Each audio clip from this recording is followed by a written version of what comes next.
Selamat malam, kami dari kelompok 2 akan mempresentasikan mengenai aplikasi paralisis gas kromatografi or mass spectrometry sebagai pemenuhan tugas mata kuliah analisis spektrometri. Dengan mereview jurnal dengan judul Microplastic in Three Types of Human Arteries Detected by Paralysis Gas Chromatography or Mass Spectrometry. Dengan anggota kelompok sebagai berikut.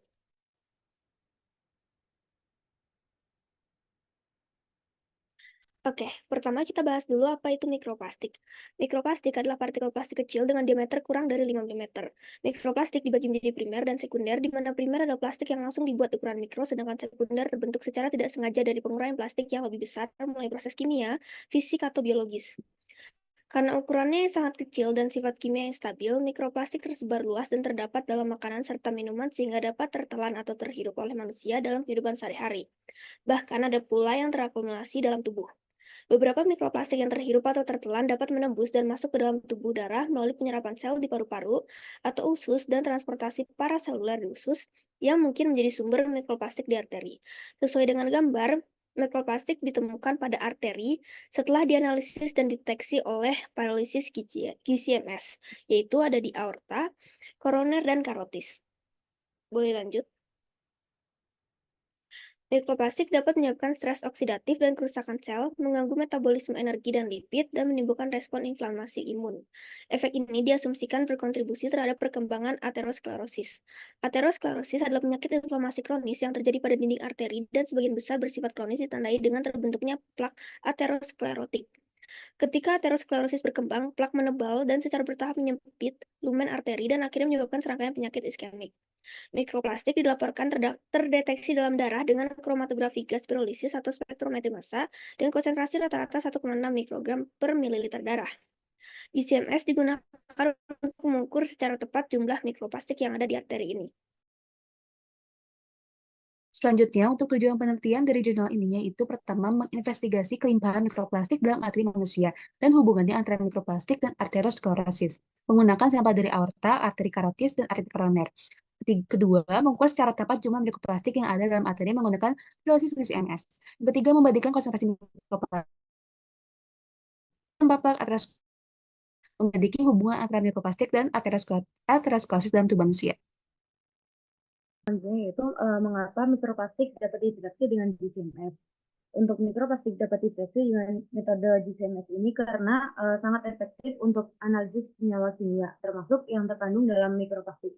GCMS ini dapat digunakan untuk identifikasi senyawa organik. GCMS sangat baik dalam mengidentifikasi senyawa organik yang terkandung dalam mikroplastik, seperti aditif, monomer, dan polimer yang digunakan dalam pembuatan plastik. Misalnya seperti BPA yang merupakan zat aditif yang sering ditemukan dalam plastik yang dapat dideteksi dengan GCMS. Kemudian yang kedua, analisis polimer.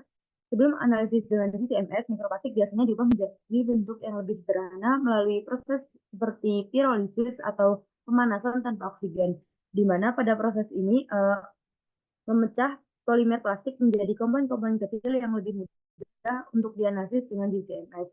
Kemudian yang ketiga, resolusi dan sensitivitas tinggi. GCMS menawarkan resolusi dan sensitivitas tinggi yang memungkinkan deteksi dengan dan kuantifikasi zat dalam konsentrasi yang sangat rendah. Boleh Dina? Selanjutnya akan dijelaskan lebih dahulu mengenai kromatografi gas. Ada teknik pemisahan yang dilakukan untuk sampel gas, larutan, ataupun padatan. Sampel ini akan terkandung dalam sampel, masuk ke dalam parutnya, dan dipanaskan, lalu teruap masuk ke dalam unit inti sampel. Pada kromatografi gas, fase gerak berupa gas pembawa ataupun carrier gas akan mengalir dari unit inti sampel, lalu sampel yang telah diuapkan dibawa masuk ke dalam kolom. Pada kolom terjadi pemisahan sampel, campuran menjadi masing komponen. Hasil pemisahan dibawa Cetak tulis data, jumlah tiap komponen menjadi sinyal elektronik dan sinyal dikirimkan ke unit data proses untuk ditentukan komponen yang terkandung di jumlahnya. Mikroskop kimia digunakan untuk mengindikasi jumlah dan jenis bahan kimia dalam sampel dengan mengukur rasio massa dan muatan. Dalam teknik ini, sampel diubah menjadi ion positif yang bergerak cepat melalui bombardemen elektron dan partikel bermuatan berpisah menurut massa mereka masing-masing. Hasil dari spektrometri massa berupa spektrum massa, yaitu grafik yang menunjukkan kelimpahan relatif terhadap rasio massa per muatan ataupun M per Z. Spektrum ini digunakan untuk menentukan tanda unsur ataupun isotop dalam sampel, massa partikel dan molekul, serta untuk menjelaskan strukturnya molekul dan senyawa kimia lainnya. Ini adalah instrumen yang akan digunakan dalam metode penelitian ini. eh, 3 bagian yang digunakan dalam spektrum massa, yaitu ada ion source, mass analyzer, di sini keluar dipole, dan 3 detektor elektron multiplier. 3 bagian dari MS itu ada ion source, molekul diubah menjadi fasa gas agar bisa digerakkan dan dimanipulasi oleh medan listrik dan magnet eksternal. Sampel akan mendapatkan muatan positif dari sumber ionisasi dengan cara menggunakan elektropansi atau dengan tembakan proton. Yang kedua, ketika sudah diionisasi, akan melakukan fragmentasi menjadi fragmen kecil pada mass analyzer dan dipisahkan berdasarkan rasio muatan, massa dari muatannya atau M per Z. Yang ketiga akan masuk ke detektor ketika sudah terpisah, masuk ke dalam sistem data di mana rasio M per Z-nya disimpan bersama dengan kelimpahan relatif masing sehingga menghasilkan output berupa spektrum massa. Selanjutnya yaitu ion source elektron ionisasi, di mana dalam spektrometri massa adalah teknik ionisasi yang digunakan untuk mengubah molekul sampel menjadi ion bermuatan positif, sehingga bisa dianalisis lebih lanjut oleh spektrometer massa. Ion source elektron ionisasi untuk menembakkan molekul sampel dalam fase gas yang menyebabkan mereka terionisasi. Elektron ionisasi merupakan metode ionisasi yang paling umum digunakan dalam GCRMS yang diproduksi dalam sumber ion, di mana molekul netral terkena elektron yang dipancarkan dari filamen yang dipanaskan untuk diionisasi. Ion positif yang dihasilkan dan ion oleh tegangan positif dari elektroda yang menyebabkan gaya tolak-menolak. Boleh next. Di next coba. Nah, selanjutnya ini mengenai cara mengontrol ionisasi, di mana molekul sampelnya ini tuh harus dalam bentuk gas, sehingga sebelum memasuki sumber ion elektron ionisasi, sampelnya itu biasanya dipanaskan untuk diuapkan jika berbentuk padat atau cair. Pada prosesnya ini, di mana terjadi penembakan elektron berenergi tinggi, biasanya itu berkisar di 70 elektron volt, dihasilkan oleh filamen yang dipanaskan dan diarahkan ke molekul sampel dalam ruang ionisasi. Selanjutnya, pada arus emisi, di mana jumlah ion yang dihasilkannya ini tuh dalam satuan waktu sebanding dengan arus elektron yang dipancarkan. Untuk menstabilkan pembentukan ion, arus emisi yang dipantau selalu dibandingkan dengan nilai pengaturan, dan hasilnya ini tuh merupakan umpan yang didukung ke sumber arus filamen. Nah, terus biasanya sumber ion ini tuh biasanya digunakan pada rentang sekitar 200 derajat Celcius. Nah, selanjutnya mass analyzer yang digunakan yaitu quadrupole. Quadrupole ini terdiri dari 4 batang logam paralel yang disusun secara sistematis. Batang-batang tersebut itu dihubungkan ke generator radiofrekuensi atau RF dan arus searah DC. Tegangan RF akan menciptakan medan listrik yang nantinya sebagai tempat berosilasi ion. Sedangkan tegangan DC itu menambah medan listrik konstan. Quadrupole ini dia akan memisahkan ion berdasarkan stabilitasnya melintasi medan listrik osilasi. Stabilitas ion tersebut bergantung pada rasio M per Z-nya. Jadi hanya ion dalam rentang M per Z tertentu yang dapat mempertahankan jalur stabil dan mencapai detektor, sedangkan yang lain akan bertumbukan dengan batang menjadi netral. Kenapa begitu? Jika kita pisahkan medan listrik quadrupole berdasarkan sumbunya, maka sumbu X itu akan mainly positif dan sumbu Y-nya mainly negatif. Jadi yang terjadi, misalnya saat ion positif yang terbentuk dari fragmentasi ion source, dia masuk ke mass analyzer di sumbu X yang mainly positif, ion dengan rasio M per Z yang besar, dia akan terdorong oleh muatan positif dan tertarik oleh muatan negatif.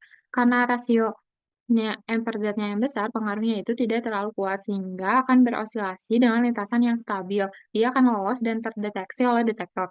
Untuk ion yang kecil, dia akan tertarik dan terdorong dengan lebih kuat, sehingga lintasannya tidak stabil dan akan menabrak batang quadrupole lalu menjadi netral.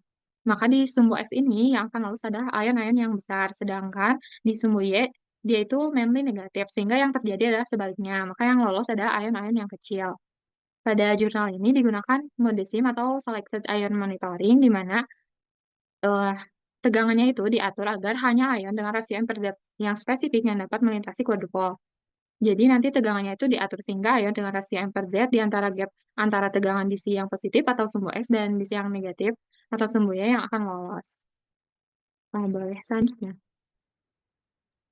Terakhir yaitu detektor. Setelah ion-ion melewati tahapan sebelumnya yakni ion source dan mass analyzer, ion tersebut akan dideteksi melalui detektor yang pada hal ini detektor elektron multiplier. Detektor elektron multiplier merupakan komponen yang digunakan untuk memperbesar jumlah sinyal ion dengan cara menggandakan jumlah elektron yang dipancarkan dari permukaan akibat tumbukan ion untuk meningkatkan intensitas atau respons sinyal secara discrete diagnose. Untuk ilustrasi bagaimana komponen dalam detektornya ditunjukkan pada slide tersebut. Next. Pada elektromultiplier secara discrete diode terdiri dari beberapa permukaan diode yang ditunjukkan pada gambar sebelah kanan yang dituliskan berwarna kuning. Diode yang merupakan elektroda akan bertumbukan atau berinteraksi secara langsung dengan partikel bermuatan. Tiap diode memiliki tegangan negatif yang berbeda-beda. Dengan kondisinya, apabila tegangan negatif telah diterapkan pada diode pertama, maka diode berikutnya harus memiliki tegangan yang sedikit lebih positif dengan tujuan untuk menarik elektron hingga diode terakhir supaya didapatkan hasil responsnya. Jadi, jika diurutkan, pertama, partikel bermuatan yang dalam hal ini positif ion memasuki elektron multiplier dan diarahkan menuju diode pertama. Ion yang masuk akan menumbuh atau menabrak diode pertama. Karena adanya perbedaan energi antara ion yang datang dan energi ion di diode, maka menyebabkan ion di diode bisa dirilis sehingga menghasilkan pelepasan ion baru atau memultiply jumlah ion awal. Misal diilustrasi dari 1 menjadi 2 dan seterusnya hingga diode yang terakhir hingga menghasilkan respons akhir dan didapatkan hasil data. Next. Baik, untuk selanjutnya yaitu bagaimana cara deteksi mikroplastik menggunakan GCMS. Untuk tahapannya yang pertama yaitu jumlah mikroplastik dalam sampel diukur dengan pirolisis yang digabungkan dengan kromatografi gas dan juga spektroskopi massa, termasuk poliamida 6 atau PA6, kemudian PC, PE, PET, PMMA, PP, dan PVC. Kemudian tahap yang kedua yaitu suhu lisis ditetapkan pada suhu 550 derajat Celcius saat deteksi dilakukan. Kemudian dipilih gas helium dengan kemurnian 5,0 sebagai gas pembawa dan laju alir 1 mm. Kemudian yang ketiga yaitu untuk melakukan pemeriksaan kromatografi, maka diperlukan suhu optimal dengan kontrol suhu yang telah ditetapkan pada suhu 40 derajat Celcius selama 2 menit, kemudian suhu ditingkatkan hingga 320 derajat Celcius dengan laju 20 derajat Celcius per menit selama 14 menit. Kemudian yang keempat, digunakan mode SIM atau Selective Ion Monitoring untuk mengidentifikasi dan mengukur polimer partikel plastik target dengan rasio massa terhadap muatan 29 hingga 600. Kemudian yang terakhir, standar untuk setiap mikroplastik target pertama yang akan dideteksi dan juga kurva standar untuk pengukuran mikroplastik dibuat sejumlah mikroplastik dalam sampel arteri. Baik, selanjutnya adalah hasil dan pembahasan. Yang pertama yaitu mikroplastik terdeteksi di 3 jenis arteri. Dengan menggunakan pirolisis GCMS, 3 jenis arteri yang digunakan sebagai sampel yaitu arteri koroner, arteri karotis, dan aorta terdeteksi adanya mikroplastik. Konsentrasi mikroplastik yang terdapat pada 3 jenis arteri berkisar antara 52,62 sampai 225,23 mikrogram per gram jaringan, dengan konsentrasi rata-rata 118,66 plus minus 53,87 mikrogram per gram jaringan. Konsentrasi mikroplastik dalam setiap sampel arteri dihitung berdasarkan berat sampel arteri dan jumlah mikroplastik yang terdeteksi dalam sampel. Kedua adalah perbedaan konsentrasi mikroplastik di antara ketiga jenis arteri.